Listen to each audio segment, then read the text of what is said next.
Thank you, Mr. Chair, for the opportunity to speak.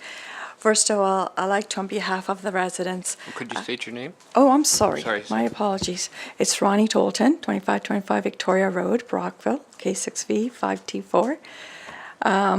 On behalf of the residents that are here and not here, I'd like to present to you, sir, a petition. I can give it to you with. We'll give it to the clerk.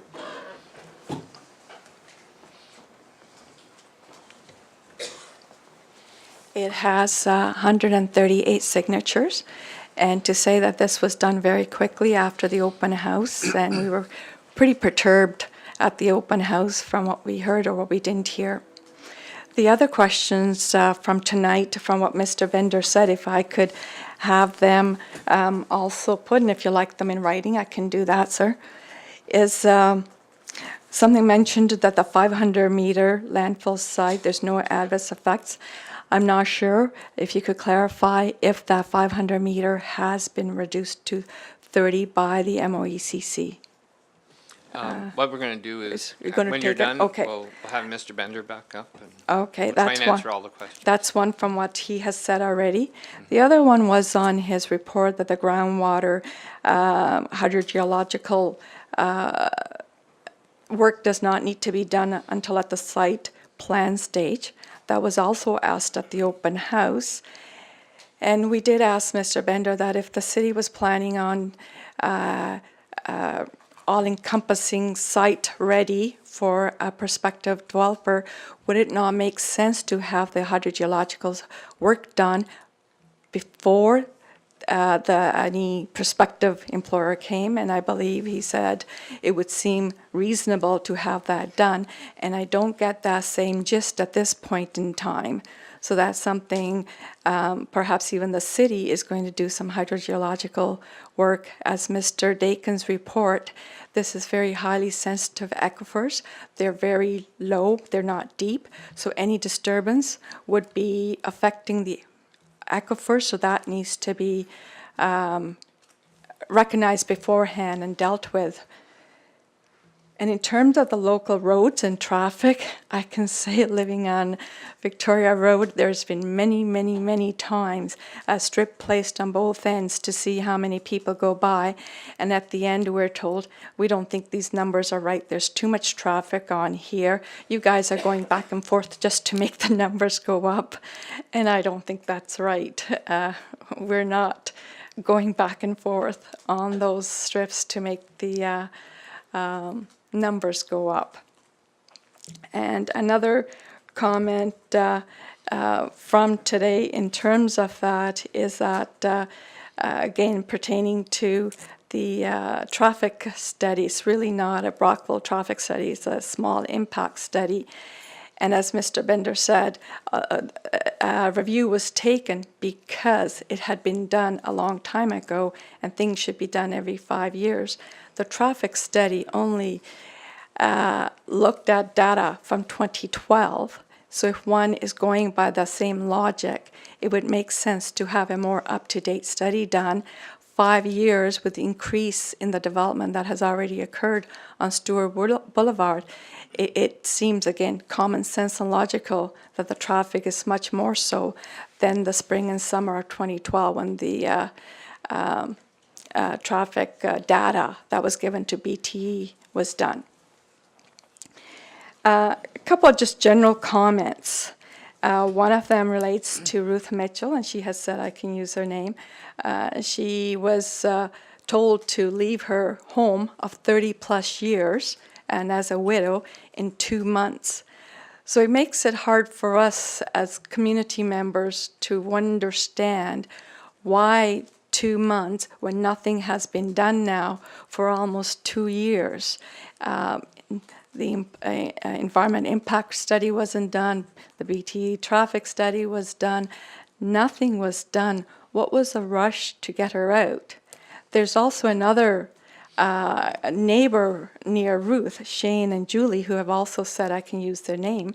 When they inquired, how were they supposed to know about this industrial park going on? And they were told that they didn't do due diligence. But it's really hard to do due diligence when this is all kept hush-hush from about 2011 to 2015, November 2015.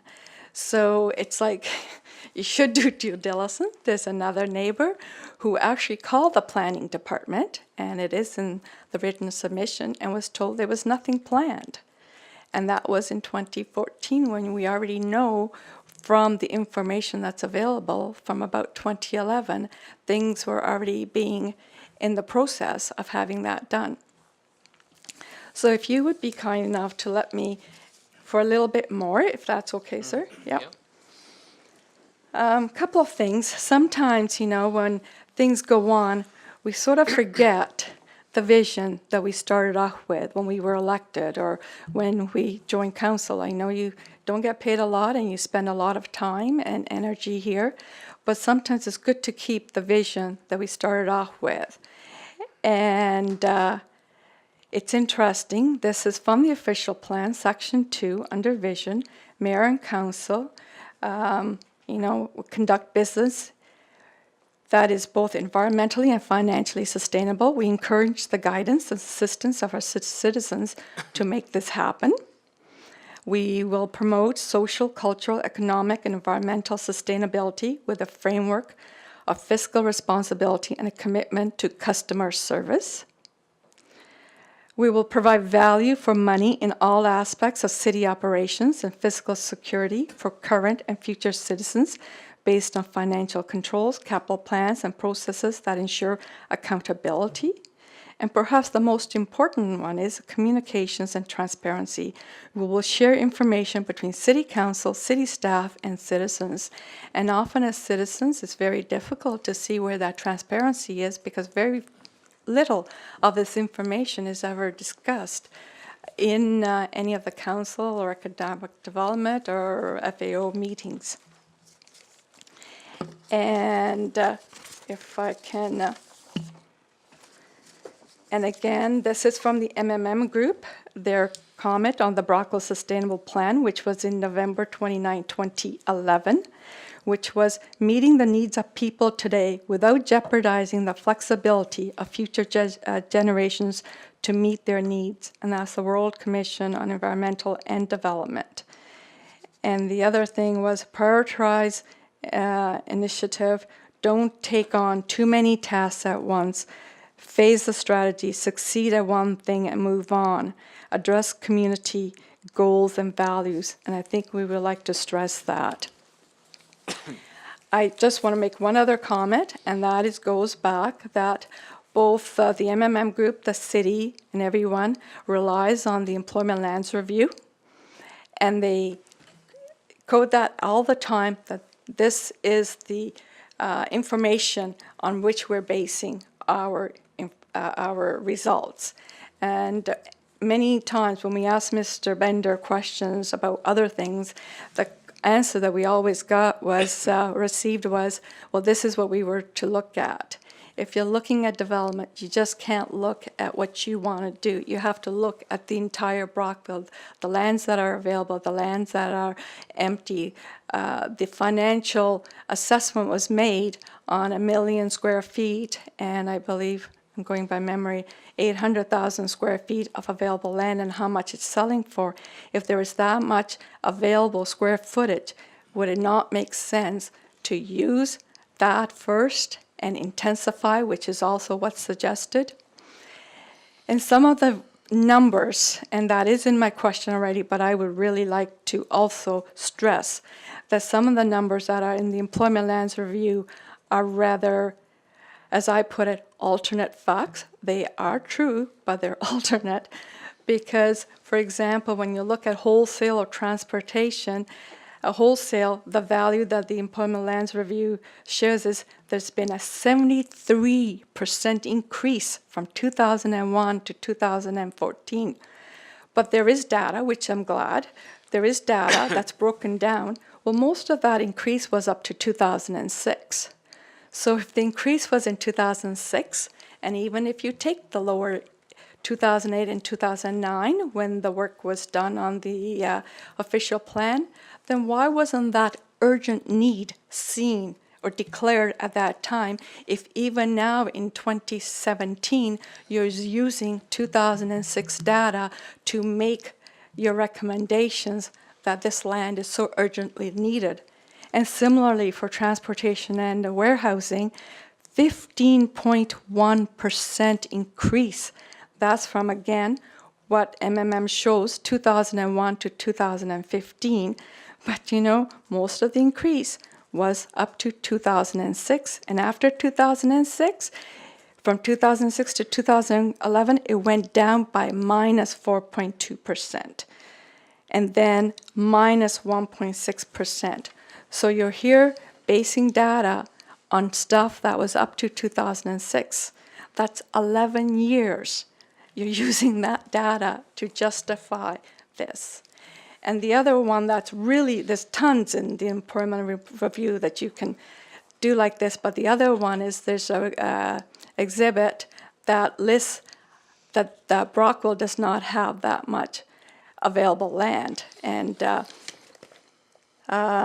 Kingston is given in that graph that has 200 and some amount of land available, hectares available.